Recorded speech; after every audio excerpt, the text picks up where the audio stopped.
नमस्कार दोस्तों, progressive classes में आपका स्वागत है। आज है तारीख 11 सितंबर और आज के हम कुछ महत्वपूर्ण टॉपिक्स पे चर्चा करेंगे जो न्यूज़पेपर में आए हैं, जिसमें एक है कि 70 साल से अधिक उम्र वालों को 5 लाख रुपए का मुफ्त इलाज आयुष्मान भारत में ये दायरा बढ़ाया गया है, जिसे कैबिनेट ने मंजूरी दिया है। परिवार में 70 वर्ष से ज़्यादा के बुजुर्गों को संयुक्त रूप से लाभ मिलेगा। इसके अलावा कल जो कैबिनेट की बैठक हुई थी, इसमें कुछ और डिसीजन लिए गए थे, जिसमें ये था कि ट्रक, टेम्पो और दोपहिया पर सब्सिडी, 88,500 स्थानों पर चार्जिंग स्टेशन। ठीक है, इसमें ट्रक, टेम्पो और दोपहिया पर सब्सिडी मिलेगा और 88,500 स्टेशन पर चार्जिंग स्टेशन बनाए जाएंगे। पीएम ग्राम सड़क योजना से बनेगी 62,500 किलोमीटर लंबी सड़कें। पीएम ग्राम सड़क योजना से 62,500 किलोमीटर की लंबी सड़कें बनेंगी। ईवी बढ़ाने के लिए 10,900 करोड़ रुपए का पीएम ई ड्राइव योजना लागू किया गया है। इलेक्ट्रिकल व्हीकल्स को बढ़ावा देने के लिए एक योजना लाया गया है, पीएम ई ड्राइव योजना। पीएम ई ड्राइव योजना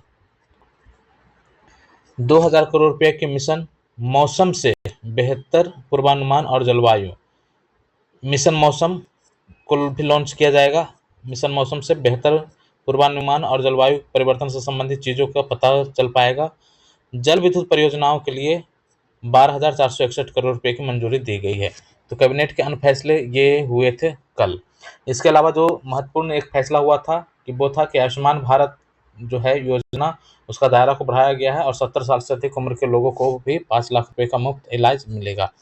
देखिए यहाँ पे मोदी जी क्या बोल रहे हैं कि हम प्रत्येक भारतीयों के लिए सुलभ, किफ़ायती और उच्च गुणवत्ता वाली स्वास्थ्य सेवा सुनिश्चित करने के लिए प्रतिबद्ध हैं। इस संदर्भ में कैबिनेट ने आज 70 साल से ऊपर के सभी नागरिकों को स्वास्थ्य कवरेज प्रदान करने के लिए आयुष्मान भारत पीएम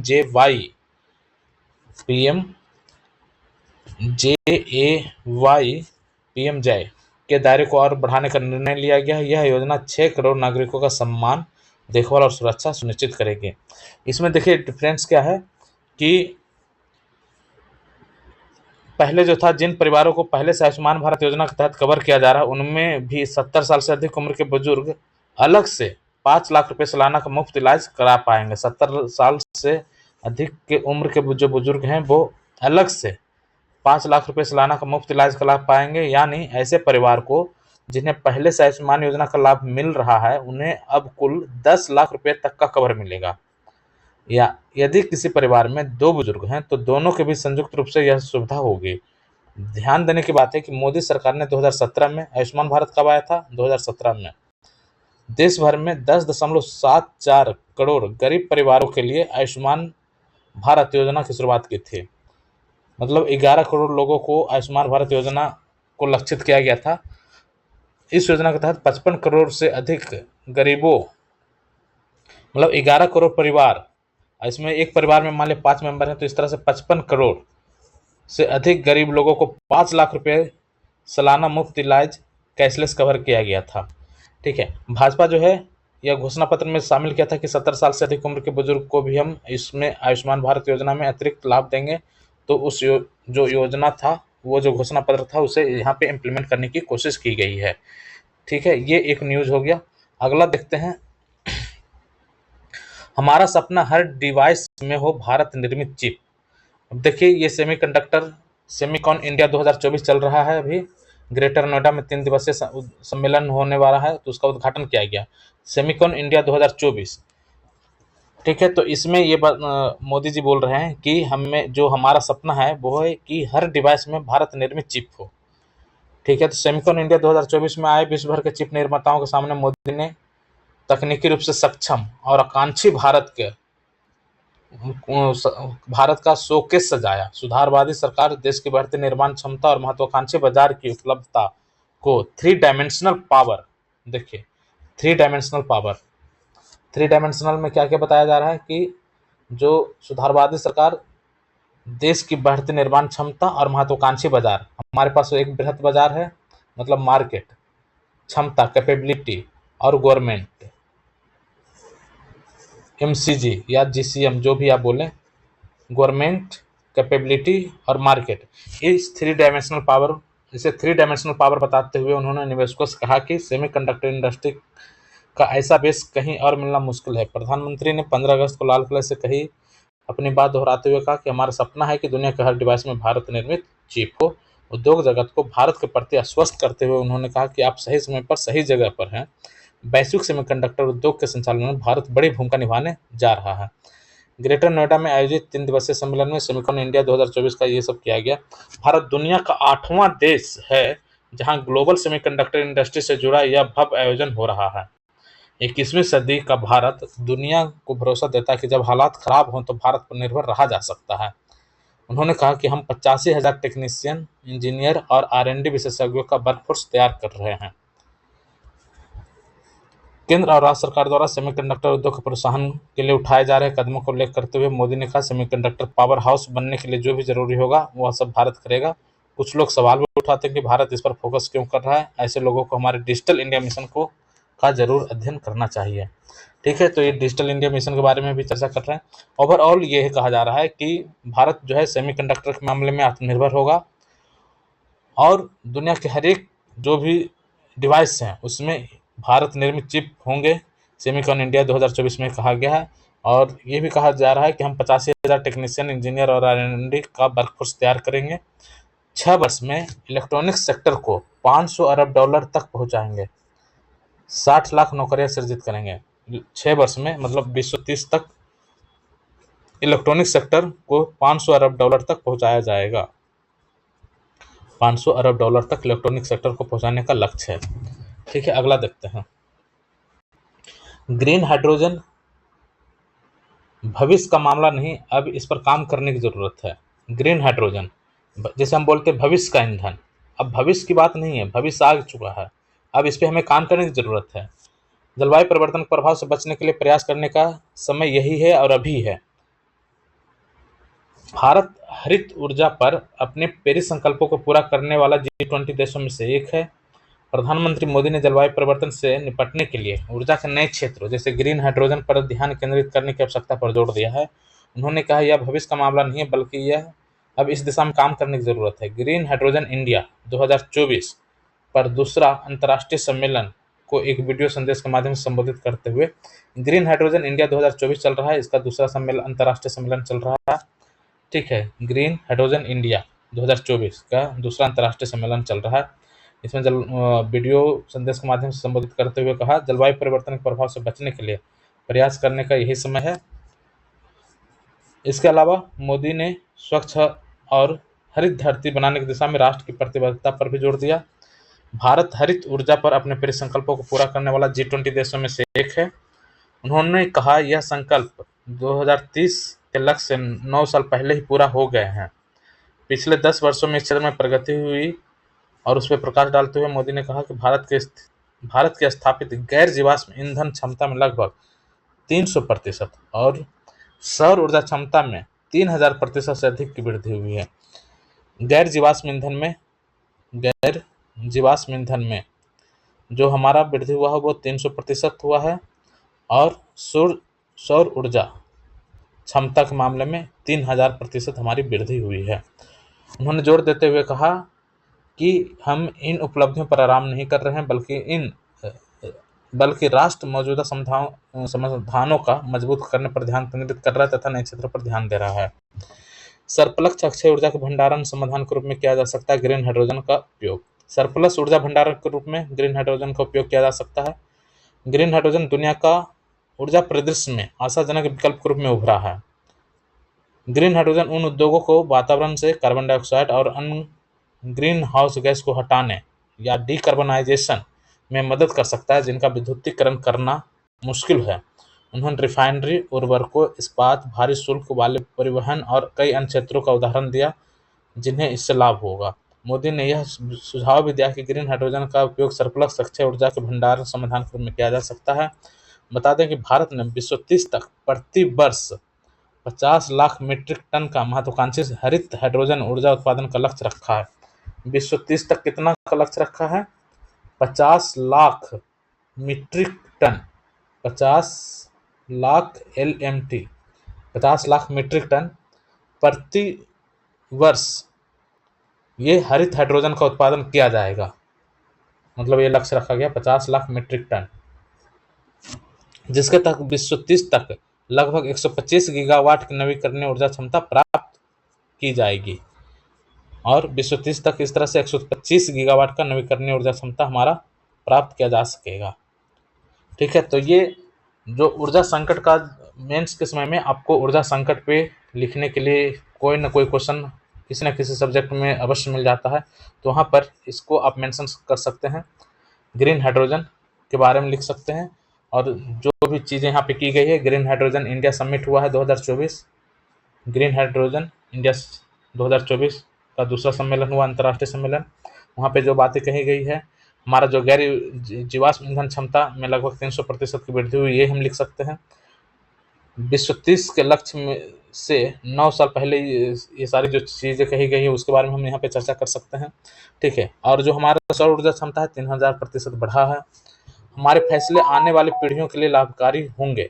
सितंबर 2023 में भारत में आयोजित G20 शिखर सम्मेलन को याद करते हुए प्रधानमंत्री मोदी ने ग्रीन हाइड्रोजन पर विशेष ध्यान पर प्रकाश डाला और बताया कि नई दिल्ली G20 लीडर्स डिक्लेरेशन में हाइड्रोजन पर 5 उच्च स्तरीय स्वैच्छिक सिद्धांतों को अपनाया गया है, जो एक एकीकृत रोडमैप बनाने में मदद कर रहे हैं। अब देखें, G20 का जो लीडर समिट हुआ था उसमें एक डिक्लेरेशन हुआ था हाइड्रोजन पर, उसमें 5 उच्च स्तरीय स्वैच्छिक सिद्धांतों को अपनाया गया है जो एकीकृत रोडमैप बनाने में मदद कर रहे हैं। उन्होंने कहा कि हम सभी को याद रखना चाहिए कि हम जो निर्णय अभी लेंगे वो हमारी भावी पीढ़ियों के जीवन का फैसला करेंगे। बहुत ही इंपॉर्टेंट लाइन है कि अभी जो हम निर्णय लेंगे वो हमारे भविष्य या हमारी पीढ़ियों को प्रभावित करेंगे और उनके जीवन का फैसला करेंगे। तो ये सतत डेवलपमेंट जो हम चर्चा करते हैं उसके लिए भी इम्पोर्टेंट है ये। और ठीक है, आगे देखते हैं। SDG लक्ष्य जो है, जो गोल हमारा 17 है, 17 2030 तक, उसको पूर्ति करने में ये सक्षम बनाएगा। ठीक है, आगे देखते हैं। एक और चीज़ इसमें बहुत महत्वपूर्ण पॉइंट जो हमें देखने को मिला कि सरप्लस अक्षय ऊर्जा भंडारण क्षमता में हम हाइड्रोजन ईंधन का उपयोग कर सकते हैं, सरप्लस अक्षय ऊर्जा के रूप में। ठीक है, डिकार्बनाइजेशन में इसका उपयोग हो सकता है। और जो हमारा लक्ष्य है 125 गीगावाट नवीकरणीय ऊर्जा क्षमता हम प्राप्त कर सकते हैं 2030 तक। और 50 लाख मीट्रिक टन की महत्वाकांक्षी जो हमारा लक्ष्य है कि ग्रीन हाइड्रोजन का जो उत्पादन क्षमता होगा वो हमारा प्रति वर्ष 50 लाख मीट्रिक टन होगा। तो ये सारी पॉइंट्स हमारे लिए ये निकल कर आ गए हैं। ठीक है, अब आगे देखते हैं। आज भारत का इलेक्ट्रॉनिक सेक्टर 150 अरब डॉलर से ज़्यादा का है। इलेक्ट्रॉनिक सेक्टर जो है हमारा 150 अरब डॉलर से ज़्यादा का है। भारत की आकांक्षाओं और क्षमताओं को उल्लेख करते हुए मोदी ने कहा कि आज भारत का इलेक्ट्रॉनिक सेक्टर 150 अरब डॉलर से भी ज़्यादा हो चुका है और अब हमारा लक्ष्य और बड़ा है। इस दशक के अंत तक हम अपने इलेक्ट्रॉनिक सेक्टर को 500 अरब डॉलर तक पहुंचाना चाहते हैं। देखिए, 500 अरब डॉलर तक हम पहुंचाना चाहते हैं। अभी हमारा कितना है? 150 अरब डॉलर। 150 अरब डॉलर है, उसे हम 500 अरब डॉलर तक पहुंचाना चाहते हैं। इससे भारत के युवाओं के लिए करीब 60 लाख नौकरियां सृजित होगी। उन्होंने कहा हमारा लक्ष्य इलेक्ट्रॉनिक्स मैन्युफैक्चरिंग का 100%। देखिए, ये जो सेमीकंडक्टर वाला जो हम ऊपर टॉपिक डिस्कस कर रहे थे उसी में ये है। ठीक है, तो 500 अरब डॉलर तक हम इलेक्ट्रॉनिक सेक्टर को पहुंचाएंगे, ये हमने रखा था, और 60 लाख नौकरियां सृजित होगी। वही चीज़ यहाँ पर भी दिया गया है कि 500 अरब डॉलर तक हम इलेक्ट्रॉनिक सेक्टर को पहुंचाना चाहते हैं, 60 लाख नौकरियां सृजित करेंगे। उन्होंने कहा हमारा लक्ष्य इलेक्ट्रॉनिक मैन्युफैक्चरिंग का 100% काम भारत में हो, और ये भी कहा कि इलेक्ट्रॉनिक्स मैन्युफैक्चरिंग में भारत पूरी तरह से आत्मनिर्भर हो जाए। हम ऐसी दुनिया बनाने पर ध्यान केंद्रित कर रहे हैं जो संकट के समय भी कर्जात्मक रहती है। इस अवसर पर उत्तर प्रदेश के मुख्यमंत्री योगी आदित्यनाथ, इलेक्ट्रॉनिक्स और सूचना प्रौद्योगिकी मंत्री अश्विनी वैष्णव, ये सब सारे लोग वहाँ पर थे। ठीक है, इसके अलावा और क्या है? केंद्रीय मंत्री अश्विनी वैष्णव ने कहा कि सरकार ने सेमीकंडक्टर पॉलिसी के दूसरे चरण यानी सेमिकॉन 2.0 पर काम करना शुरू कर दिया है। इसके 3-4 महीने में लागू होने की उम्मीद है। उन्होंने कहा कि 3 से 4 राज्यों में सेमीकंडक्टर निवेश आकर्षित किया है और जल्द ही उत्तर प्रदेश में एक इकाई इसके स्थापित की जाएगी। ठीक है, यहाँ पे देखिए क्या क्या चीज़ें बोली गई है उद्यमियों द्वारा। प्रधानमंत्री मोदी का नेतृत्व असाधारण है। ठीक है, ये सब चीज़ चलेगा। आगे देखते हैं। वक्फ एक्ट आया है, उसमें संशोधन चाहते हैं 10 में से 9 नागरिक। ये देखिए, ये एक सर्वे किया गया है, ये इसी न्यूज़पेपर का ही सर्वे होगा, शायद दैनिक जागरण ही है। तो इसका सर्वे है, इसमें कहा गया है कि वक्फ संपत्तियों को कब्जे में लेने और उनका प्रबंधन करने के लिए वक्फ बोर्ड एक कानूनी इकाई है। वक्फ बोर्ड के कामकाज में पारदर्शिता लाने और आम मुसलमानों की भागीदारी बढ़ाने के लिए केंद्र सरकार ने वक्फ एक्ट संशोधन के लिए संसद में विधेयक पेश किया है। क्या आप इस विधेयक का समर्थन करेंगे? तो समर्थन में हाँ है 91%, ठीक है, नहीं है 8%, मतलब मैक्सिमम लोग इसके समर्थन में है। शहर, कस्बा और गांव में कई संपत्तियों पर वक्फ बोर्ड का नियंत्रण है। विधेयक में कहा गया कि वक्फ संपत्तियों का पंजीकरण जिलाधिकारी के पास कराना जरूरी होगा और संपत्तियों का इस्तेमाल में जिलाधिकारी की भूमिका भी होगी। क्या आप इस बदलाव से सहमत है? तो इसमें 96% सहमत है। वक्फ बोर्ड के तो ठीक है, वक्फ बोर्ड के नियंत्रण में आने वाली कई संपत्तियों को लेकर विवाद है। इसमें मुसलमानों की संपत्तियां भी शामिल है। क्या पहले की तरह वक्फ न्यायाधिकरण के जरिए ही विवाद सुलझाने की प्रक्रिया जारी रहनी चाहिए या वक्फ संपत्तियों से जुड़े विवाद का निपटारा अदालतों के जरिए होना चाहिए? तो इसमें 93% ने सहमति दिया है। ये देख लेते हैं क्या है कि 10 में से 9 नागरिक ने वक्फ एक्ट संशोधन का समर्थन किया है। लोकल सर्किल्स के एक सर्वेक्षण के अनुसार, अच्छा, लोकल सर्किल्स का एक सर्वेक्षण है। लोकल सर्किल्स के एक सर्वेक्षण के अनुसार 90% से अधिक लोग चाहते हैं कि वक्फ बोर्ड संपत्तियों का पंजीकरण जिला अधिकारियों के पास कराना जरूरी होना चाहिए। इसके अलावा संपत्तियों के इस्तेमाल में जिलाधिकारी की भूमिका भी होनी चाहिए। सर्वेक्षण में शामिल ज़्यादातर नागरिक यह भी चाहते हैं कि वक्फ संपत्तियों से जुड़े विवाद का समाधान वक्फ न्यायाधिकरण के बजाय अदालत के जरिए होना चाहिए। सर्वेक्षण के दौरान भारत के 388 जिले के 47,000 नागरिकों ने अपना जवाब दिया। ठीक है, अच्छा डाटा है ये। 47,000 से अधिक लोग इसमें यदि शामिल होते हैं 338 जिला के, तो कहा जा सकता है कि कहीं ना कहीं ये ऑथेंटिक डाटा है। ठीक है, आगे बढ़ते हैं। भारत विरोधी नेताओं से राहुल गांधी की मुलाकात। अब देखिए, ये कंट्रोवर्शियल न्यूज़ भी है। कई कई लोग इसके पक्ष में हो सकते हैं, कई लोग इसके विपक्ष में हो सकते हैं। अभी राहुल गांधी जो है यूएसए गए हुए हैं, तो वहाँ पे भारत विरोधी इल्हान उमर से मिले हैं। तो अमेरिकी कांग्रेस के सदस्य इल्हान उमर जो है, ये अभी जो है विवाद में रही थी। ये पीओके चली गई थी। वो भी उसमें जो अमेरिकी गवर्नमेंट था उनका भी अनुमति नहीं लिया गया था और ये कई बार भारत विरोधी बयान दे चुके हैं। जो 370 हटा है, धारा 370, उसके समर्थन में कई बार ये बोल चुकी हैं। वैसे नेता से मिलना कहीं ना कहीं ये प्रश्न जरूर उठाता है और यही चीज़ को यहाँ पे लाया गया है। तो इल्हान उमर जो है कांग्रेस के सदस्य, डेमोक्रेटिक पार्टी के सांसद है। भारत कनाडा विवाद में अपनी टिप्पणी को लेकर चर्चा में रही थी। उन्होंने कहा था कि अमेरिका को अलगाववादी हरदीप सिंह निज्जर की हत्या के मामले में भारत की कथित भूमिका की जांच में कनाडा को पूरा समर्थन करना चाहिए। उमर ने एक्स पर लिखा है, इस पर भी जानकारी दी जानी चाहिए कि क्या इसी तरह के ऑपरेशन अमेरिका में भी हुए हैं। 2023 में मोदी ने अपनी अमेरिकी यात्रा के दौरान कांग्रेस को संबोधित किया था। उस समय इल्हान उमर ने पीएम मोदी के संबोधन का बहिष्कार किया था। इल्हान उमर अमेरिकी संसद में भारत के खिलाफ एक प्रस्ताव भी लाई थी। इसमें कहा गया था कि भारत को एक ऐसा देश घोषित किया जाए जहां पर धार्मिक स्वतंत्रता के अधिकारों का उल्लंघन होता है। तो देखिए, इस तरह के कंट्रोवर्शियल फेसेस के साथ मिलना, ये वो भी देश विरोधी कई सारे बयान दे चुके हैं। भारत के अगेंस्ट भी इनका कई बार स्टेटमेंट आया है। तो मुझे लगता है कि ऐसे लोगों से मिलना ये उचित नहीं है। ठीक है, आगे देखते हैं। भारत के खिलाफ जहर उगल चुकी है प्रमिला। प्रमिला जयपाल भारतीय मूल के अमेरिकी राजनेता हैं। जयपाल वही नेता है जिन्होंने मोदी के अमेरिका दौरे का विरोध किया था। वे उन 75 अमेरिकी सांसदों में शामिल थे जिन्होंने अमेरिकी राष्ट्रपति जो बाइडेन को पत्र लिखकर भारत में मानवाधिकार और लोकतंत्र को लेकर पीएम मोदी से चर्चा करने का आग्रह किया था। देखिए, मानवाधिकार की बात तो आती है, यूएसए कई देशों में मानवाधिकार के नाम पर हस्तक्षेप किया, वहाँ पे सरकारों को गिराई गई। ठीक है, तो अब कथित मानवाधिकार का जो उल्लंघन होता है भारत में और लोकतंत्र का उल्लंघन होता है, उसको लेकर ये प्रमिला बोल चुके हैं। उनके साथ भी राहुल गांधी मिल चुके हैं। उसके बाद तख्ता पलट के लिए बदनाम है डोनाल्ड लू। अब देखिए, डोनाल्ड लू ये काफ़ी कंट्रोवर्शियल केसेस है। अमेरिका के वरिष्ठ राजनयिक है डोनाल्ड लू। पाकिस्तान में इमरान खान सरकार जो थी उसका तख्ता पलट करवाने का आरोप है इनके ऊपर। इवन बांग्लादेश में जब शेख हसीना के खिलाफ हिंसक विरोध प्रदर्शन हुआ, उसमें भी डोनाल्ड लू का नाम है।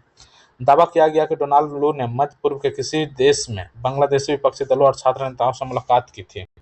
शेख हसीना ने हाल ही में बांग्लादेश में तख्ता पलट के लिए अमेरिका को जिम्मेदार ठहराया था। कई खबरों में यह भी दावा किया गया था कि पिछले साल राहुल गांधी की अमेरिका यात्रा के दौरान डोनाल्ड लू ने गुपचुप से मुलाकात की थी। हालांकि इसकी आधिकारिक पुष्टि नहीं हो सकी थी। डोनाल्ड लू अमेरिका विदेश विभाग में, ठीक है, तो ये डोनाल्ड लू है। कई देशों में तख्ता पलट के लिए जिम्मेदार इनको माना जाता है और ऐसे फेस से मिलना कहीं न कहीं ये मंशा को दर्शाता है कि क्या उस तरह के जो क्रियाविधि हैं वो भारत में भी दोहराने की प्रयास की जाएगी। तो ये हर एक भारतवासियों के इस रूप में सतर्क रहना चाहिए कि कई सारे जो इंटरनेशनल साजिशें हैं वो चलती रहती है। बांग्लादेश में जो हुआ वो कहीं ना कहीं उस इंटरनेशनल साजिश का परिणाम था। मणिपुर बोलना नहीं चाहिए, लेकिन मणिपुर में ऐसे ही घटनाओं को अंजाम देने का प्रयास किया जा रहा है, जहाँ पे ईसाई, हिंदू, मुस्लिम इस तरह का कंट्रोवर्सी इशूज क्रिएट करके उसको कंटिन्यू रखा जा रहा है और समय समय पर हिंसा करवाई जा रही है। तो ये सारी चीज़ें सही नहीं है। आगे देखते हैं।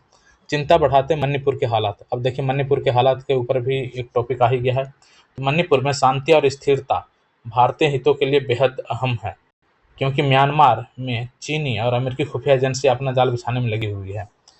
पिछले साल करीब डेढ़ साल से पिछले करीब 1.5 साल से अशांत चल रहे मणिपुर में हिंसा और अशांति ने फिर से सिर उठा लिया है।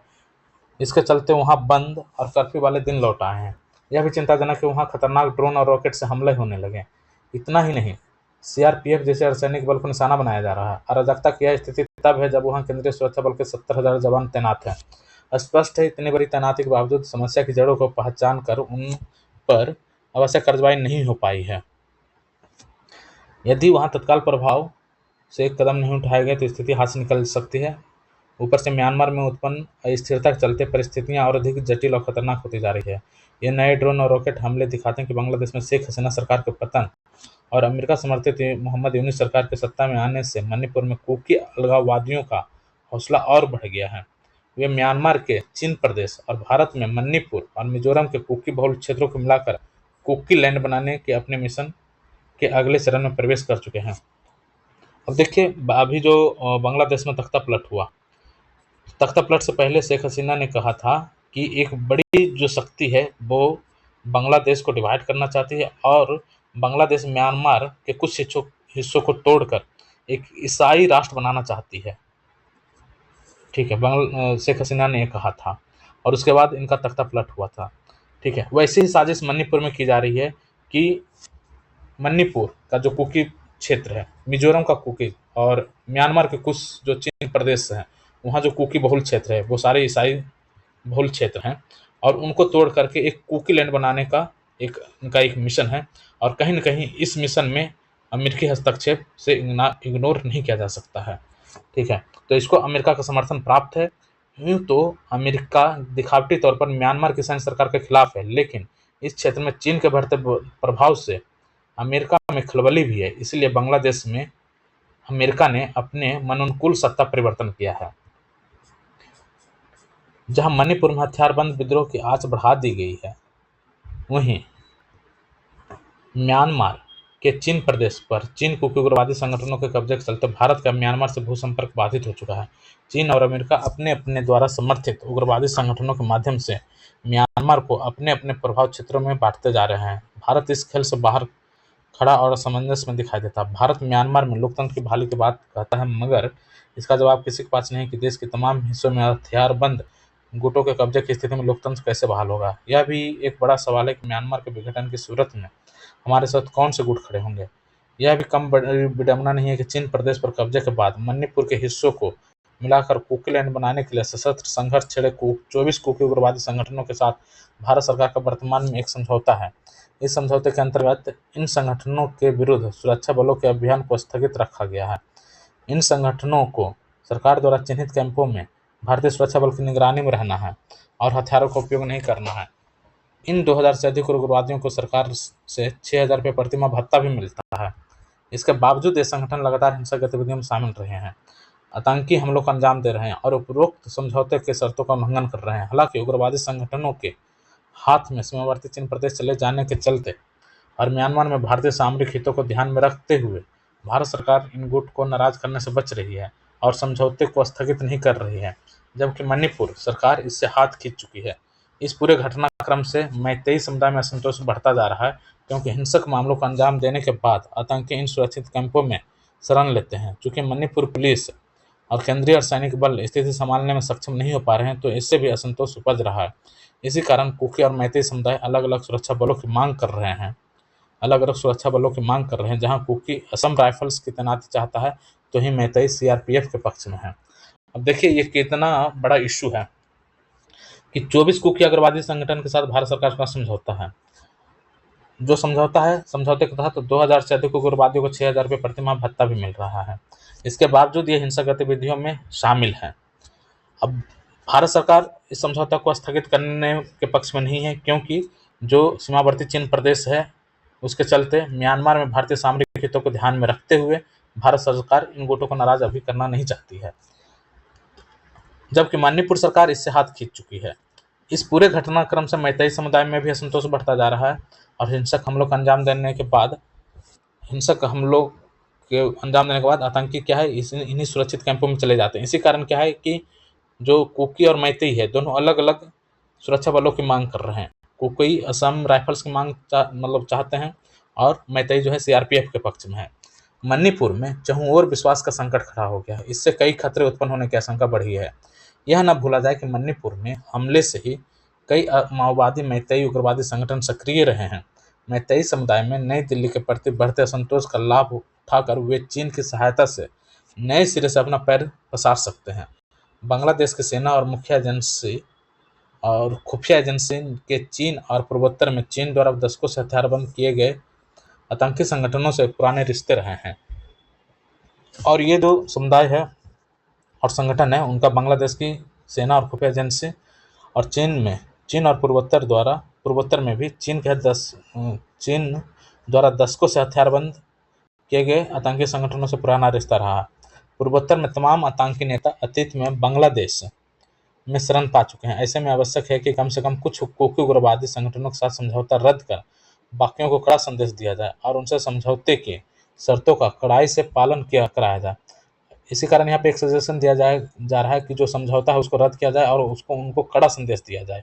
दोनों समुदाय की महिलाओं का सुरक्षा बलों के काम में बाधा डालना मणिपुर में एक नई समस्या।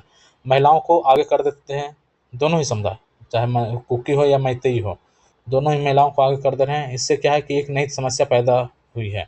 ये महिलाएं सुरक्षा कर्मियों के साथ धक्का मुक्की करती हैं, उनका रास्ता रोकती है, हिंसक तत्वों को ढाल बनाती है।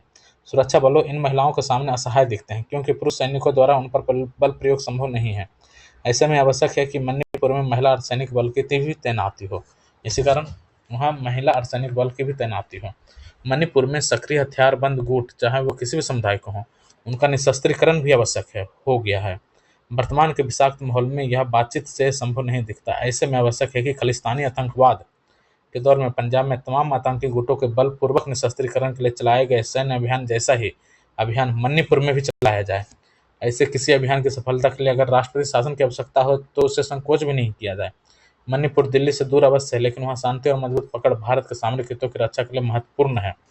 और तब और भी जब म्यांमार में अमेरिका और चीन की खुफिया एजेंसियों का एक बड़ा परोक्ष युद्ध लड़ रही है। म्यांमार में अमेरिका और चीन की खुफिया एजेंसियां एक बड़ा परोक्ष युद्ध लड़ रही है। इस संदर्भ में भी म्यांमार में शांति बहुत आवश्यक है।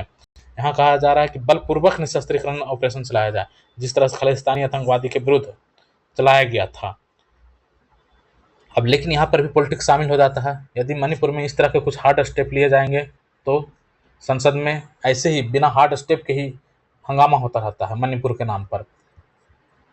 नाम पर संसद में यूं ही हंगामा होता रहता है। तो यहाँ पे हार्ड स्टेप उठाने की बात कही जा रही है, तो ये सारे पक्षों को ध्यान में रखते हुए स्टेप्स को उठाना आवश्यक है। आगे देखते हैं हिमालय का संरक्षण। हिमालय के संरक्षण के लिए उत्तराखंड सरकार विशेष समिति गठित करने जा रही है। यह समिति हिमालयी सरोकारों से जुड़े विषयों को लेकर देश के नामी संस्थानों के विशेषज्ञों के साथ ही हितधारकों से विमर्श कर सरकार को उपाय सुझाएगी। हिमालय को लेकर चिंता और चिंतन के साथ सरकार की पहल स्वागत योग्य है। हिमालयी राज्य होने के नाते उत्तराखंड ने यह संदेश तो दिया है कि वह विकास की गति बनाए रखने के साथ ही हिमालय के संरक्षण को लेकर सहज है। ठीक है, हिमालय की अपनी आवश्यकता है और इन्हें समझे बिना सुनियोजित विकास संभव नहीं है। उत्तराखंड सरकार जो है हिमालय के लिए एक अलग नीति बना रही है। नीति आयोग के समक्ष भी मजबूती से इसको रखी है। वर्तमान में हिमालय के महत्व को नई तरह से समझने की जरूरत है। हिमालय से देश विदेश को जो मिल रहा है वह अमूल्य है। जलवायु परिवर्तन के खतरों को देखते हुए हिमालय के जल एवं जंगल के संरक्षण की दिशा में मिलकर प्रयास करने होंगे। इस बात पर गंभीरता से विचार करना होगा कि आने वाली पीढ़ियों की विरासत में हम क्या देख जा रहे हैं। उत्तराखंड में हिमालय के संरक्षण के लिए अनेक कार्य किए जा रहे हैं। राज्य में जल स्रोतों और नदियों के पुनर्जीवीकरण की मुहिम छेड़ी गई है। GEP gross environment product, GEP gross environment product की शुरुआत की गई है। बहुत ही इंपॉर्टेंट शब्द है ये, जीईपी ग्रॉस इन्वायरमेंट प्रोडक्ट की शुरुआत की गई है। आर्थिकी और पारिस्थितिकी में संतुलन बनाकर विकास कार्य किए जा रहे हैं। आर्थिकी और पारिस्थितिकी में संतुलन बनाकर विकास कार्य किए जा सकते हैं। गैर सरकारी संगठन भी हिमालय के संरक्षण के लिए जन जागरूकता अभियान छेड़े हुए हैं।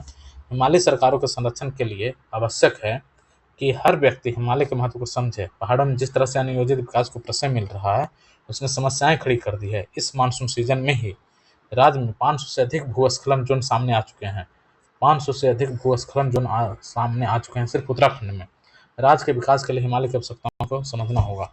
तो हिमालय के संरक्षण और इसको लेकर के ये चीज़ें यहाँ पर थी। इसमें एक पॉइंट जो निकल कर आया, ग्रॉस एनवायरनमेंट प्रोडक्ट, आर्थिकी और पारिस्थितिकी में संतुलन, 500 से अधिक भूस्खलन जोन और एनजीओ की सहायता, एनजीओ का हेल्प लिया जा सकता है। जल और जंगल के संरक्षण की दिशा में मिलकर प्रयास करने होंगे। और जो है उत्तराखंड एक नीति ला रही है, उसका नीति आयोग के समक्ष भी अपने आप से मजबूती से रख चुका है इस चीज़ को, है ना। तो ये हिमालय के संरक्षण को लेकर ये टॉपिक था। अगला देखते हैं, तकनीकी विकास का रास्ता। भारत टिकेड, टिकेड मतलब तकनीकी का डिकेड, टेक्नोलॉजिकल डिकेड। फिर तो भारत टिकेड, भारत का तकनीकी का दशक में तेजी से आगे बढ़ रहा है। ऐसे में मोदी सरकार की एक पहल के रूप में अनुसंधान नेशनल रिसर्च फाउंडेशन, अनुसंधान ANRF, अनुसंधान नेशनल रिसर्च फाउंडेशन ANRF वैश्विक विज्ञान के अग्रणी देशों के बीच भारत के स्थान को मजबूती देने के लिए तैयार है। टिकेड शब्द की रचना प्रधानमंत्री मोदी ने गहन तकनीकी उन्नति के एक दशक को दर्शाने के लिए किया गया था। जय जवान जय किसान जय विज्ञान, उसके बाद जय अनुसंधान आ गया। इससे क्या है कि वैज्ञानिक जो अनुसंधान है वो वैज्ञानिक अनुसंधान और विकास के नए युग का आह्वान करता है। साइंस एंड टेक के क्षेत्र में भारत को विश्व से 43 तक विकसित बनाने के लिए रणनीतिक कदम पीएम मोदी द्वारा भारत को ज्ञान अर्थव्यवस्था में बदलने के महत्व को रेखांकित करता है। ज्ञान अर्थव्यवस्था के रूप में बदलना है। भारत की वैज्ञानिक क्षमता सदियों पुरानी है। आर्यभट्ट के नवाचार और भास्कराचार्य की गणितीय प्रतिभा से लेकर सीवी रमन, सत्येंद्रनाथ बोस की आधुनिक सफलताओं तक। हालांकि ANRF की स्थापना उस विरासत का विस्तार मात्र नहीं है, यह परिवर्तन का एक महत्वपूर्ण क्षण है जो विज्ञान और प्रौद्योगिकी अनुसंधान को असत्य तथा महत्वाकांक्षा की कल्पना की सीमाओं के चंगुल से बचाने का प्रयास करता है। ठीक है, ये सब भारत में जिस ANRF की परिकल्पना की गई वह अमेरिका के राष्ट्रीय विज्ञान फाउंडेशन, अमेरिका में राष्ट्रीय विज्ञान फाउंडेशन NSF जैसे संस्थानों से आगे की बात करता है। NSF की सफलता एक ऐसे इकोसिस्टम के माध्यम से वित्त पोषण करने में नहीं थे जो शिक्षा, उद्योग जगत और सरकार के बीच सहयोग को बढ़ावा देता है, जबकि ANRF एक ऐसा मंच बनने की आकांक्षा रखता है जो न केवल वैज्ञानिक परीक्षण में विस्तार करता है, बल्कि यह भारतीय मूल्यों में निहित सामाजिक आर्थिक विकास के संदर्भ में मजबूती से मौजूद भी है। पूरी दुनिया में बढ़ते भू राजनीतिक बदलाव का सामना कर रही है, जिसमें पेटेंट और शोध पत्रों की विशाल मात्रा के माध्यम से विज्ञान और प्रौद्योगिकी में चीन का प्रभुत्व शामिल है। भारत को उम्मीद है कि ANRF देश को वैश्विक तकनीकी इकोसिस्टम में रणनीतिक शक्ति के रूप में स्थापित करेगा। वैश्विक तकनीकी इकोसिस्टम, ये एक पॉइंट आया, वैश्विक तकनीकी इकोसिस्टम। अपनी संपन्न साझेदारियों के साथ भारत कृत्रिम बुद्धिमत्ता, artificial intelligence, 6G, semiconductor, sustainable energy, नवाचार को आगे बढ़ाते हुए चीन के प्रभुत्व को संतुलित करने में मदद करता है। ठीक है, ANRF को द्विपक्षीय और बहुपक्षीय मंचों के माध्यम से भारत की अंतर्राष्ट्रीय भागीदारी को भी मजबूत करना चाहिए। ANRF के बारे में कहा जा रहा है कि इसको जो है द्विपक्षीय बहुपक्षीय मंचों के माध्यम से अंतर्राष्ट्रीय भागीदारी में मजबूती करना चाहिए। इसके जरिए भारत अपने विशाल प्रवासी समुदाय, प्रतिभा समूह का लाभ उठा सकता है तथा न केवल अति महत्वपूर्ण प्रौद्योगिकियों के विकास पर ध्यान केंद्रित कर सकता है, बल्कि अंतर्राष्ट्रीय मंचों में अपनी अग्रणी भूमिका का भी विस्तार कर सकता है। ANRF जिन प्रमुख क्षेत्रों को लक्षित करेगा उनमें से एक है हरित प्रौद्योगिकी, ग्रीन टेक्नोलॉजी, विशेष रूप से स्वच्छ ऊर्जा स्रोत के रूप में हाइड्रोजन। पूरी दुनिया जीवाश्म ईंधन के बदले नवीकरणीय ऊर्जा को अपना रही है। ऐसे में हाइड्रोजन भविष्य के ईंधन के रूप में उभरा है। भारत में राष्ट्रीय hydrogen mission, national hydrogen mission NHM पहले से ही शुरू हो चुका है। इस क्षेत्र में एएनआरएफ का अनुसंधान देश को हरित ऊर्जा के क्षेत्र में वैश्विक अग्रणी देश बनाने में महत्वपूर्ण भूमिका निभाएगा। तो ओवरऑल ये एएनआरएफ को लेकर के पूरा किया मतलब ये टॉपिक है कि एएनआरएफ क्या क्या कर सकता है। ठीक है, तो इसमें भविष्य के लिए जो स्वच्छ ऊर्जा स्रोत है, नवीकरणीय ऊर्जा स्रोत है, उसके वैश्विक विकास में योगदान दे सकता है। क्वांटम कंप्यूटिंग और हाइड्रोजन ऊर्जा दो ऐसे क्षेत्र हैं जिनमें भारत एएनआरएफ के माध्यम से भविष्य की तकनीकी और पर्यावरणीय क्रांति की दिशा को निर्धारित कर सकता है। एक हो गया क्वांटम कंप्यूटिंग और हाइड्रोजन ऊर्जा। क्वांटम कंप्यूटिंग और हाइड्रोजन ऊर्जा, इन चुनौतियों के लिए विज्ञान आधारित दृष्टिकोण अपनाकर भारत न केवल अपनी ऊर्जा आवश्यकताओं को पूरा करेगा बल्कि वैश्विक ऊर्जा संकट के लिए स्थायी समाधान भी पेश करेगा। भारतीय विज्ञानियों, तकनीकी विशेषज्ञों और जो इनोवेटिव्स हैं कि अगली पीढ़ी को बढ़ावा देने में एएनआरएफ की भूमिका का सबसे दूरगामी प्रभाव होगा। भारत लंबे समय से दुनिया की दिग्गज प्रौद्योगिकी कंपनियों को प्रतिभा प्रदान करने वाला देश रहा है। भारतीय मूल के सीईओ गूगल, माइक्रोसॉफ्ट, एडोब जैसी कंपनियों का नेतृत्व कर रहे हैं। इस फाउंडेशन के माध्यम से भारत एक ऐसा परिवेश बना सकता है जो घरेलू अनुसंधान, विदेश से देश की प्रतिभाओं की वापसी को प्रोत्साहित करता है, जिससे प्रतिभा पलायन को रोकने में भी मदद मिलेगा। ठीक है, प्रतिभा पलायन भी आ गया यहाँ पर। मौलिक अनुसंधान में निवेश करके, अत्याधुनिक प्रयोगशालाओं का निर्माण करके और प्रतिस्पर्धी अनुदान प्रदान करके भारत के भीतर प्रतिभाओं को पोषित करने के एएनआरएफ के प्रयास का आने वाले दशक में फल मिलेगा। 2047 तक जब भारत अपनी स्वतंत्रता की शताब्दी मनाएगा तब एएनआरएफ का स्पष्ट प्रभाव दिखाई पड़ने लगेगा। फाउंडेशन यह सुनिश्चित करेगा कि नवाचार राष्ट्रीय चेतना में गहराई से समाहित हो तथा समृद्धि और विकास के चालक रूप में विशाल समुदाय के साथ प्रतिध्वनित हो। एएनआरएफ एक ऐसे राष्ट्र का प्रतीक है जो तकनीकों का उपभोग करने के बदले उनका निर्माण करने तथा वैज्ञानिक ज्ञान का आयात करने तकनीकों का उपभोग करने के बदले उनका निर्माण करने और वैज्ञानिक ज्ञान का आयात करने के बदले अत्याधुनिक नवाचारों का निर्यात करने की ओर आगे बढ़ रहा है। यह एक ऐसा मॉडल है जो आर्थिक विकास को सिर्फ पारंपरिक अर्थों में नहीं देखता बल्कि तकनीकी संप्रभुता को भारत के भविष्य की कुंजी के रूप में देखता है। तकनीकी संप्रभुता बहुत बढ़िया। देखिए, ये ओवरऑल जो है भारत को बोला जाता है कि तकनीकी का दशक है ना, टेक्नोलॉजिकल डिकेड है। तो उसमें अनुसंधान बहुत इम्पोर्टेंट है। जैसा कि बताया गया, जय जवान जय किसान, जय विज्ञान के बाद जय अनुसंधान। तो जय अनुसंधान के माध्यम से भारत जो है डिकेड को सफल बना सकता है और इसमें एएनआरएफ की भूमिका अति महत्वपूर्ण होगी। एएनआरएफ इसको बोलते हैं अनुसंधान नेशनल रिसर्च फाउंडेशन, अनुसंधान नेशनल रिसर्च फाउंडेशन। और जो अभी ये जो कर रहा है इसका प्रभाव आपको अगले दशक में देखने को मिलेगा, चाहे वो वैश्विक तकनीकी इकोसिस्टम बनाना हो, पेटेंट शोध पत्र का जो चीज़ है उसमें, जैसे चीन का उसमें प्रभुत्व है तो इसका सामना करना हो, या द्विपक्षीय और बहुपक्षीय मंचों के माध्यम से अंतर्राष्ट्रीय भागीदारी में भारत के तकनीकी महत्व को स्थान दिलाना हो, अथवा नवीन टेक्नोलॉजी स्वच्छ ऊर्जा के रूप में ग्रीन टेक्नोलॉजी और स्वच्छ ऊर्जा को लेकर के हाइड्रोजन एनर्जी है उसके अनुसंधान को लेकर को हो, या क्वांटम कंप्यूटिंग या हाइड्रोजन ऊर्जा, ये हमने चर्चा किया है। क्वांटम कंप्यूटिंग और हाइड्रोजन ऊर्जा इसमें भविष्य की तकनीक और पर्यावरण क्रांति की दिशा निर्धारित कर सकता है ये एनआरएफ। उसके अलावा वैश्विक ऊर्जा संकट के लिए अस्थायी समाधान भी पेश कर सकता है, वैश्विक ऊर्जा संकट के लिए अस्थायी समाधान पेश कर सकता है। और जो भारत में एसएनटी और इनोवेशंस को बढ़ावा देने में एएनआरएफ की जो भूमिका होगी वो काफ़ी दूरगामी होगी। इसके अलावा हम जानते हैं कि भारत से ब्रेन ड्रेन हुआ है और बहुत सारी कंपनियों में हमारे भारत के लोग अच्छे अच्छे पदों पर हैं। तो जो प्रतिभा पलायन हुआ है उसको भी हम एक तरह से रिवर्ट बैक कर सकते हैं और हम अपने देश में अनुसंधान में निवेश कर सकते हैं। इससे प्रतिभा पलायन को रोकने में मदद मिलेगा। जो अत्याधुनिक प्रयोगशाला है उसका निर्माण कर सकते हैं और प्रतिस्पर्धी अनुदान प्रदान करके प्रतिभाओं को पोषित करने में एएनआरएफ के प्रयासों को अगले जो दशक है उसमें सफलता मिलेगी। ठीक है, ये बताया गया है। 2047 तक जब भारत अपने स्वतंत्रता शताब्दी वर्ष मनाएगा तब एएनआरएफ का स्पष्ट प्रभाव दिखाई देगा।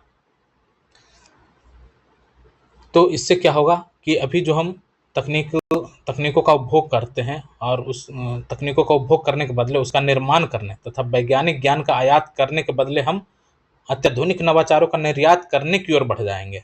हम क्या करेंगे, अत्याधुनिक नवाचारों का निर्यात करने में हम सक्षम हो जाएंगे और इस तरह से हमें तकनीकी संप्रभुता प्राप्त होगी। तकनीकी संप्रभुता प्राप्त होगी, ठीक है। तकनीकी संप्रभुता बहुत ही अच्छा वर्ड है, इसको हम यूज कर सकते हैं, तकनीकी संप्रभुता, ठीक है। आगे देखते हैं। तो ये हो गया तकनीकी विकास का रास्ता, जिसमें ANRF के महत्व को बताया गया है। अगला देखते हैं, अंतरिक्ष की पहेली में अटकी सुनीता। सुनीता विलियम्स अंतरिक्ष गई हुई है और वो अभी वहीं पर है, वो वापस नहीं लौट पाई है। तो क्या है पूरा पक्ष, ये हम देख लेते हैं इसमें। भारतीय मूल की अंतरिक्ष विज्ञानी जो है सुनीता विलियम्स अपने एक अन्य सहयोगी बुच विलोमर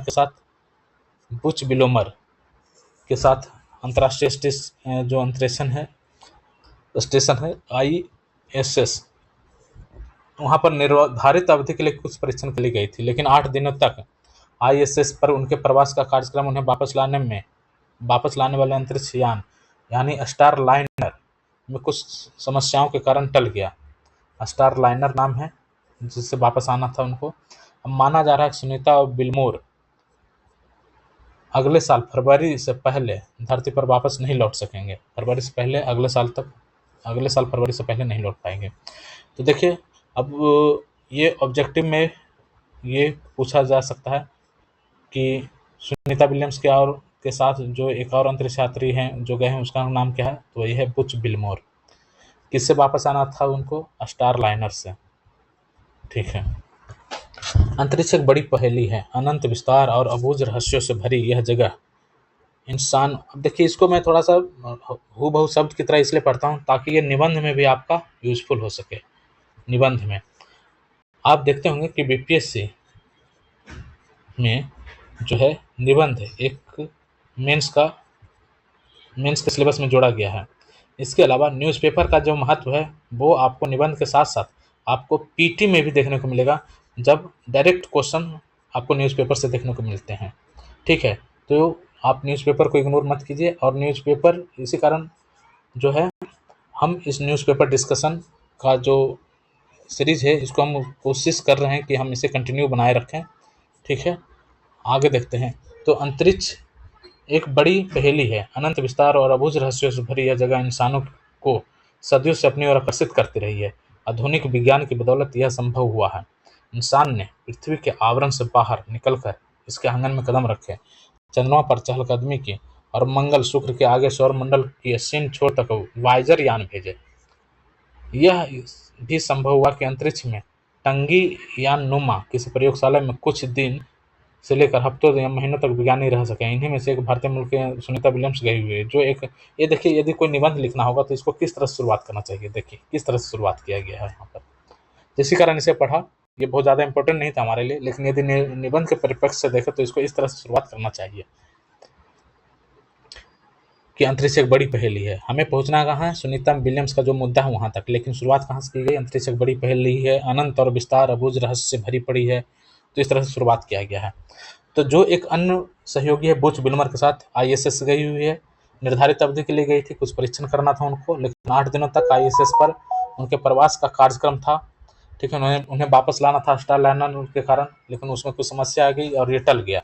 अब माना जा रहा है कि अब अगले साल फरवरी से पहले लोग नहीं लौट पाएंगे, ठीक है। मिशन ओडिसी को लगा झटका। ISS पर कई प्रयोग करने के लिए वैज्ञानिकों जत्थे अतीत में भी जाते रहे हैं। वे वहाँ प्रयोगों की ज़रूरत के हिसाब से रुकते हैं, यानी उनके ISS पर निवास की अवधि योजना के मुताबिक कुछ दिन से लेकर कई महीनों तक हो सकती है।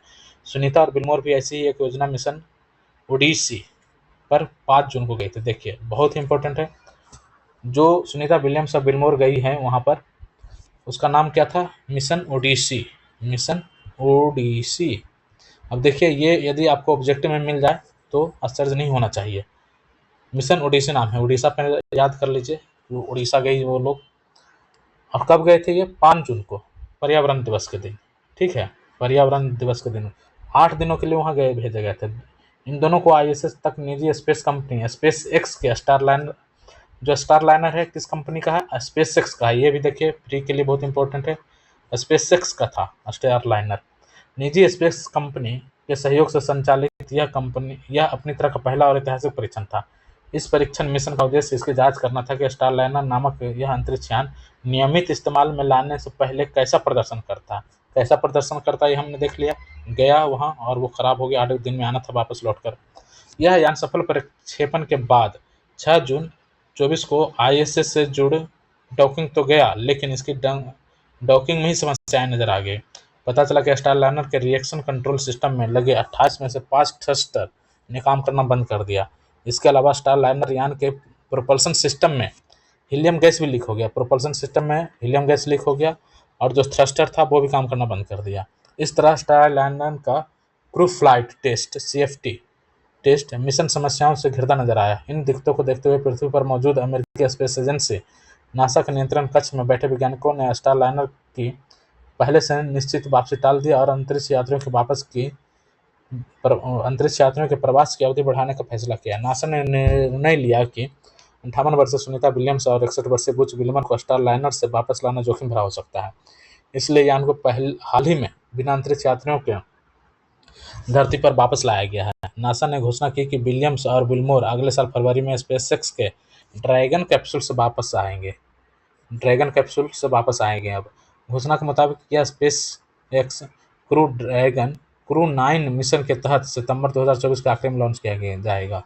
अब देखिए, क्रू 9 मिशन के तहत स्पेसएक्स ड्रैगन को छोड़ा जाएगा। क्रू 9 मिशन की इस मिशन का नाम क्या होगा? Crew 9 mission. एक था मिशन ओडिसी से गई, अब क्रू 9 से उनको वापस लाया जाएगा। आईएसएस तक ले जाने की थी, लेकिन क्रू 9 की शुरुआती योजना 4 सदस्यों को आईएसएस तक ले जाने की थी, लेकिन अब इसमें 2 सीटें खाली रखी जाएगी ताकि वापसी में विलियम्स और विल्मोर को लाया जा सके। वैसे तो आईएसएस के लिए अपने तीसरे दौर पर गई सेवानिवृत्त नौसेना हेलीकॉप्टर पायलट सुनीता विलियम्स और आईएसएस के 2 दौरे कर चुके पूर्व लड़ाकू विमान पायलट विल्मोर ने पृथ्वी पर बैठे संवाददाताओं को यह कहकर स्वस्थ किया कि वे दोनों पूरी तरह सुरक्षित हैं और आईएसएस पर मौजूद टीम के साथ अपनी दिनचर्या में व्यस्त हैं, लेकिन इतना साफ है कि उन्हें तय योजना से काफ़ी ज़्यादा लंबा समय वहां बिताना पड़ रहा है। यूं अंतरिक्ष में लंबी अवधि तक रहने के और भी रिकॉर्ड हैं, जैसे रूस के पोलियाकोव ने पिछले सदी के अंतिम दशक के मध्य में मीर अंतरिक्ष स्टेशन पर 437 दिन अंतरिक्ष में गुजारे थे। यही नहीं, पिछले ही साल नासा के अमेरिकी अंतरिक्ष यात्री फ्रैंक रूबियो और ये सब भी काफ़ी समय तक स्टेशन पर रह चुके हैं। इसके अलावा क्रिस्टीना कोच भी 328 दिन तक। ठीक है, अंतरिक्ष में प्रवास की चुनौती। स्पेसएक्स के मालिक एलन मस्क वैसे तो इंसान को मंगल ग्रह तक भेजने की योजना पर काम कर रहे हैं, लेकिन समझना होगा कि चांद और मंगल से पहले नज़दीकी अंतरिक्ष में ही इंसानों को भेजना और उन्हें वहां लंबे समय तक टिकाए रखना काफ़ी चुनौतीपूर्ण होता है। आईएसएस पर अंतरिक्ष यात्रियों को भेजते समय उनके भोजन, पानी, ऑक्सीजन, नियमित दवाओं के अलावा अंतरिक्षीय दशाओं के कारण उनकी हड्डियों, मांसपेशियों और रक्त संचार पर पड़ने वाले असर के मुताबिक कई प्रबंध करने पड़ते हैं। इसके लिए आईएसएस के चालक दल को लगभग 2.5 घंटे व्यायाम करने का काम सौंपा जाता है। वह एक मनोवैज्ञानिक के साथ नियमित टेलीकॉन्फ्रेंस भी करते हैं। पृथ्वी पर नासा का एक विशेषज्ञ अंतरिक्ष यात्रियों के पारिवारिक मामलों में मदद करता है। उनसे मिले अपडेट के अनुसार कुछ बदलाव भी किए जाते हैं। जैसे एक उदाहरण है कि कसरत के बारे में फीडबैक के आधार पर आईएसएस पर भारोत्तोलन मशीन के स्थान पर ऐसा उन्नत व्यायाम उपकरण स्थापित किया गया जिसमें खींची जाने वाली डोरियां हटाकर पिस्टन लगाए गए थे। आईएसएस पर रसद आपूर्ति का सामान्य नियम यह है कि वहां हमेशा न्यूनतम 4 महीने की जरूरत के भोजन, पानी, कपड़े और ऑक्सीजन की आपूर्ति कायम रखे जाती है ताकि किसी आपात स्थिति से निपटा जा सके। इन तैयारियों को देखते हुए कहा जा सकता है कि तकनीकी समस्याओं और किसी आकस्मिक दुर्घटनाओं के खतरे को छोड़कर सुनीता विलियम्स और बुच विल्मोर के लिए आईएसएस पर 8 महीने तक रुकने में कोई समस्या नहीं है। उम्मीद है कि जब ये दोनों अंतरिक्ष यात्री फरवरी 2025 में पृथ्वी पर वापस आएंगे तो पृथ्वी के वायुमंडल के बाहर अंतरिक्ष में अपनी अटूट जीविका प्रदर्शित करने के लिए सराहे जाएंगे। चलिए, बहुत ही इंपॉर्टेंट, बहुत ही अच्छा था। आगे देखते हैं भारत के अपने स्पेस स्टेशन का सपना। इसरो के मुताबिक साल 2035 तक भारत का अपना अंतरिक्ष स्टेशन होगा। इसरो के जो पूर्व चेयरमैन थे के सिवन ने कार्यक्रम में घोषणा की थी कि मौजूदा दशक के अंत तक हमारा IBSS जो है वो तैयार हो जाएगा। 2035 तक स्थापना की योजना पर काम कर रहे हैं। बताया जा रहा है कि 52 टन वजनी यह स्पेस स्टेशन पृथ्वी से करीब 400 किलोमीटर ऊपर की कक्षा में होगा। पृथ्वी से 400 किलोमीटर के ऊपर सक्षम होगा, जहां अंतरिक्ष यात्री 15 से 20 दिन रहकर विभिन्न प्रयोग कर सकेंगे। इस समय इसमें दुनिया के सिर्फ 2 ही स्पेस स्टेशन हमारे नज़दीक अंतरिक्ष में उपस्थित है। इनमें से एक है अंतर्राष्ट्रीय स्पेस स्टेशन और दूसरा है चीन का तियांगोंग। पड़ोसी देश चीन ने अपना अंतरिक्ष स्टेशन तियांगोंग 2021 में लॉन्च कर पृथ्वी की सतह से 340 से 450 किलोमीटर ऊपर पृथ्वी की निचली कक्षा में स्थापित किया था। यह आईएसएस के आकार का करीब 1/3 है। आईएसएस को अमेरिका, रूस, जापान समेत कई यूरोपीय देश 15 जो हैं कुल यूरोपीय देशों ने मिलकर बनाया है। आईएसएस के निर्माण में अमेरिका के पूर्व स्पेस स्टेशन फ्रीडम और रूस के स्पेस स्टेशन मिर 2 का प्रमुख योगदान है। फ्रीडम और मिर 2 से मिले अनुभवों के आधार पर आईएसएस का पहला मॉड्यूल 1998 में लॉन्च किया गया था। आईएसएस का पहला मॉड्यूल कब लॉन्च किया गया था? 1998 में। इस स्पेस स्टेशन पर निवास के लिए अंतरिक्ष यात्रियों को लेकर पहला चालक दल एक्सपीडिशन 1 से वहां 2000 में पहुंचा था।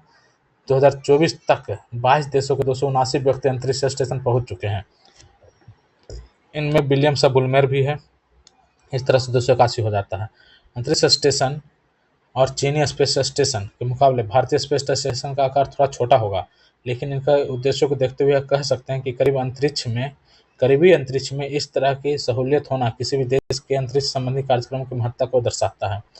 प्रयोगों के आधार पर आईएसएस को अंतरिक्ष में तैरती प्रयोगशाला कहा जाता है। इस पर अब तक 1800 से ज़्यादा वैज्ञानिक प्रयोग किए जा चुके हैं। मानव ऊतकों टिश्यूज की बढ़ोतरी के प्रयोगों से लेकर पृथ्वी के ग्लेशियर, कोरल रीफ और शहरों से जुड़े आंकड़े जमा करने में आईएसएस की भूमिका रही है। पृथ्वी के ग्लेशियर, कोरल रीफ और शहरों से जुड़े आंकड़े जमा करने में आईएसएस की भूमिका रही है। हाल के वर्षों में इस पर 3D printing, earth imaging, laser communication और मिनी सैटेलाइट लॉन्चर जैसे उपकरण जोड़े गए हैं, जिनकी सहायता से नए किस्म के प्रयोग हो सकते हैं। यही नहीं, इस पर मौजूद रहने वाले अंतरिक्ष यात्रियों के स्वास्थ्य पर भी महीनों तक चलने वाले प्रयोग किए जाते हैं। आज से 10 साल बाद जब भारत का अपना स्पेस स्टेशन बनकर तैयार होगा, तो हम कह सकेंगे कि हमारे लिए अंतरिक्ष में प्रयोगों और परीक्षणों का एक नई जमीन तैयार हो गई है। चलिए, बहुत बढ़िया। अगला एक देखते हैं, पीएम ई ड्राइव योजना। अब देखिए, जो ऊपर हमने अंतरिक्ष वाला जो देखा, जो ये संपादकीय था, और इसमें भारत का अपना स्पेस स्टेशन भी होगा। बीपीएससी में खास करके साइंस एंड टेक्नोलॉजी में इस पोर्शन से हमेशा एक क्वेश्चन रहता है, इसरो को लेकर के या अंतरिक्ष अन्वेषण को लेकर के। तो थोड़े थोड़े पॉइंट आप कलेक्ट करते जाइए। इन सभी चीज़ों को आप बीपीएससी मेंस में 17 जो बीपीएससी मेंस आप देंगे उसमें काम आएगा। और इससे प्री के भी जो पॉइंट्स हैं वो निकालते जा रहे हैं। जो बीपीएससी प्री होना है 17 वाला उसमें है, तो हम इसका इस्तेमाल करेंगे ही। ठीक है, आगे देखते हैं। पीएम ई ड्राइव योजना से बढ़ेगी ईवी की संख्या। पीएम ई ड्राइव योजना ट्रक, टेम्पो और दोपहिया वाहन पर मिलेगी सब्सिडी। 88,500 स्टेशन पर चार्जिंग। देखिए, कैबिनेट की कल मीटिंग हुई थी, इसमें इस योजना को लाने का वो घोषणा किया गया था कि वायु प्रदूषण से निपटने और इलेक्ट्रिक वाहनों की बिक्री को प्रोत्साहित करने के लिए केंद्र सरकार ने पीएम ई ड्राइव नाम से एक नई योजना घोषित की है। इसमें इलेक्ट्रिक ट्रक, टेम्पो, दोपहिया वाहन ये सब रहेगा। दोपहिया वाहनों को खरीदने पर फेम 1 और फेम 2 की तरह सब्सिडी भी मिलेगा। इलेक्ट्रिक ट्रक, टेम्पो और दोपहिया वाहनों को खरीदने पर फेम 1 और फेम 2 की तरह सब्सिडी मिलेगा। साथ ही इस स्कीम के तहत देश भर में 88,500 स्थान पर इलेक्ट्रिक चार्जिंग स्टेशन भी बनेगा। कैबिनेट ने इसके साथ ही ग्रामीण क्षेत्रों में 62,500 किलोमीटर नई सड़क का निर्माण को भी मंजूरी दिया है। प्रधानमंत्री की अगुवाई में ये कैबिनेट की बैठक ली गई थी। उनमें पीएम ई ड्राइव और ग्रामीण सड़क योजना का नया चरण को शामिल करने का घोषणा किया गया है। कैबिनेट में लिए गए फैसले की जानकारी देते हुए अश्विनी वैष्णव ने बताया, पीएम ई ड्राइव के तहत देश में इलेक्ट्रिक वाहनों के लिए नया इंफ्रास्ट्रक्चर तैयार करने के साथ ही इलेक्ट्रिक वाहनों को नए सुधार के साथ सड़कों पर उतारा जाएगा। इसमें बैटरी को पहले के मुकाबले और बेहतर बनाया जाएगा। इस पूरी योजना पर अगले 2 साल में 10,500 करोड़ रुपये खर्च आएंगे। मौजूदा समय में वायु प्रदूषण का बड़ा हिस्सा वाहनों से ही होता है। इस पहल से वाहनों से होने वाले प्रदूषण में कमी की उम्मीद है। कैबिनेट ने इसके साथ ही दूर दराज ग्रामीण क्षेत्रों को सड़क से जोड़ने के लिए पीएम ग्रामीण सड़क योजना के नए चरण का ऐलान किया है। 62,500 किलोमीटर नई सड़क का निर्माण किया जाएगा। इस पर करीब 70,000 करोड़ रुपये खर्च होंगे। गौरतलब है कि ग्रामीण सड़क योजना के अंतर्गत अधिकतर गांव पहले ही सड़कों से जुड़ चुके हैं। कैबिनेट ने पीएम ई बस स्कीम को भी और समान बनाया है, जिसमें परिवहन निगमों को बस खरीदने के लिए सरकार की गारंटी दी जाएगी। तो ये हो गया पीएम ई ड्राइव योजना। इसमें मुख्य पॉइंट क्या है कि अगला 2 साल में 10,500 करोड़ रुपये खर्च किए जाएंगे। बैटरी को बेहतर बनाया जाएगा, सड़क भी बनाए जाएंगे, और पीएम ग्रामीण सड़क योजना का नया चरण शुरू होगा, जिसमें 62,500 किलोमीटर नए सड़क बनाए जाएंगे। चार्जिंग स्टेशन लगाए जाएंगे 88,500। फेम 1 और फेम 2 की तरह इनको सब्सिडी भी मिलेगा, किस पे? इलेक्ट्रिक ट्रक, टेम्पो और दोपहिया वाहन खरीदने पर। ठीक है। इसके अलावा जो कैबिनेट में जो और डिसीजन लिया गया था वो है कि मंत्रिमंडल ने 31,500 मेगावाट क्षमता की जल विद्युत परियोजनाओं के विकास में सहायता के लिए 12,461 करोड़ रुपये व्यय की मंजूरी दिया है। तो 31,350 मेगावाट क्षमता का जल विद्युत क्षमता का निर्माण किया जाएगा। इन परियोजनाओं को अगले 8 साल में क्रियान्वित किया जाना है। बुनियादी ढांचे की लागत को लेकर बजटीय समर्थन की सीमा को तर्कसंगत बनाया गया है। अब 200 मेगावाट तक की परियोजनाओं के लिए 1 करोड़ रुपये प्रति मेगावाट की बजटीय समर्थन दिया गया है। ठीक है। पीएम ई ड्राइव योजना ग्रीन मोबिलिटी को बढ़ावा देगी। ग्रीन मोबिलिटी बहुत बढ़िया शब्द है। पीएम ई ड्राइव योजना जो है ग्रीन मोबिलिटी को बढ़ावा देगी, हमें एक स्थायी भविष्य बनाने में मदद करेगी। साथ ही जल विद्युत परियोजनाओं की योजनाओं में संशोधन से दूर दराज के क्षेत्रों में बुनियादी ढांचे के विकास को बढ़ावा मिलेगा। इससे जल विद्युत विकास में तेजी आएगी, रोजगार सृजन होगा और इस क्षेत्र में निवेश को बढ़ावा मिलेगा।